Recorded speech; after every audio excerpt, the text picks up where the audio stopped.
안녕하세요, 엘리입니다. 이번 영상은 엄마랑 홋카이도 여행 2편으로 찾아뵈었습니다. 2편은 BA 후라노 1일 투어였습니다. 8시 반에 저희는 삿포로역에서 출발을 했는데요. 버스를 타고 가다 보니까 일본의 현지분들의 생활도 엿볼 수 있었습니다. 중간에 이렇게 휴게소도 잠시 들렸고요. 이날이 주말이라서 그런지 현지의 관광객분들도 개인 여행을 많이 하고 계시더라고요. 이 창 밖으로 펼쳐지는 뷰는 익숙하기는 했죠. 첫 번째는 이제 사계체의 언덕입니다. 사계체의 언덕은 이 홋카이도의 특산물인 감자와 옥수수를 팔고 있기도 했고요. 보시는 것처럼 양탄자처럼 꽃밭이 색색별로 펼쳐져 있다고 해서 사계체의 언덕이라고 합니다. 보면 지금 한창인 라벤더도 있었고요. 그리고 이렇게 해바라기 꽃도 있었습니다.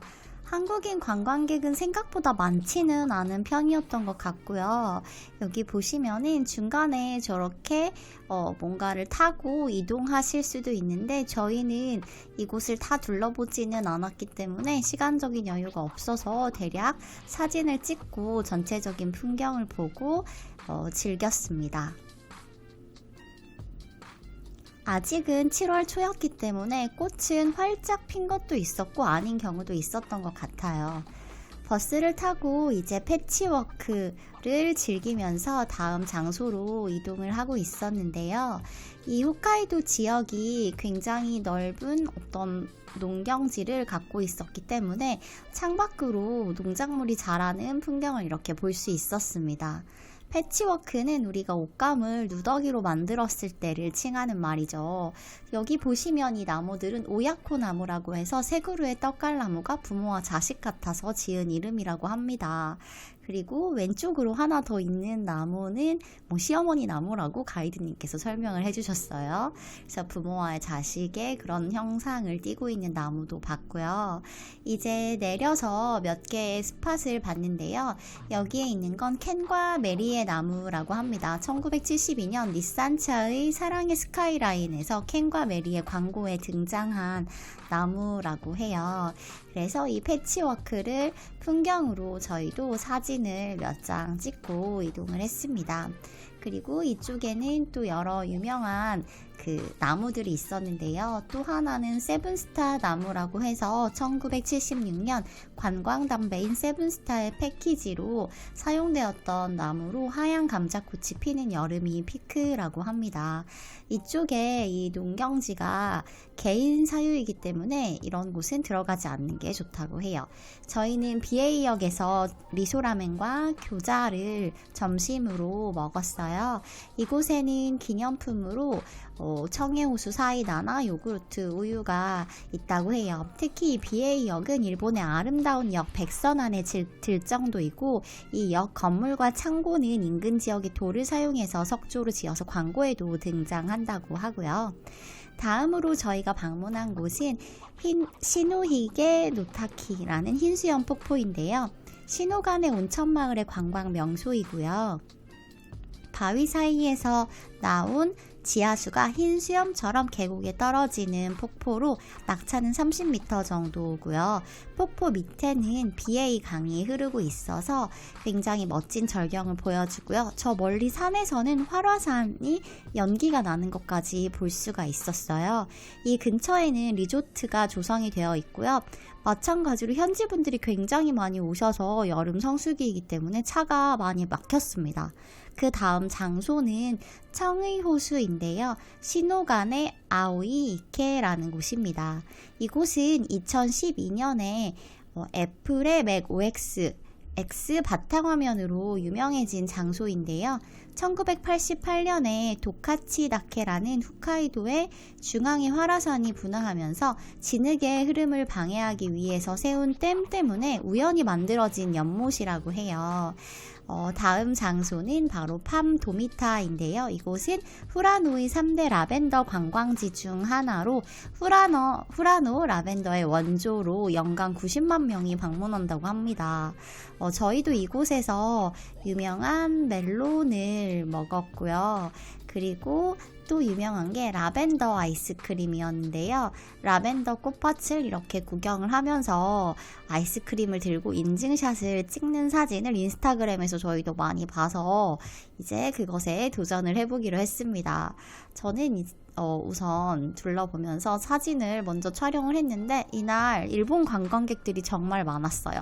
이렇게 라벤더 아이스크림을 흐르지 않게 컵에 담아서 두고 영상도 찍고 이 라벤더 풍경을 보면서 맛있게 먹었습니다. 이곳은 비에이강인데요. 앞에서 보여드렸던 흰수염 폭포 맞은편에 있었던 풍경이고요. 그리고 여기는 켄과 메리의 나무로 이제 가이드님께서 이렇게 찍어주셨습니다. 패치워크를 배경으로 엄마와 저와 기념 촬영도 함께 했고요. 이렇게 청해 호수를 배경으로도 가이드님께서 멋진 사진을 찍어주셨습니다. 여러분이 잘 아시는 것처럼 홋카이도의 중심지는 삿포로인데요. 한자로 북해도라고 하고요. 일본에서는 가장 북쪽에 위치한 섬이라고 할 수가 있어요. 특히 일본의 섬 중에서 가장 넓고요. 인구는 528만 명이고 면적은 남한의 80%로 세계에서 21번째로 넓은 섬이라고 합니다.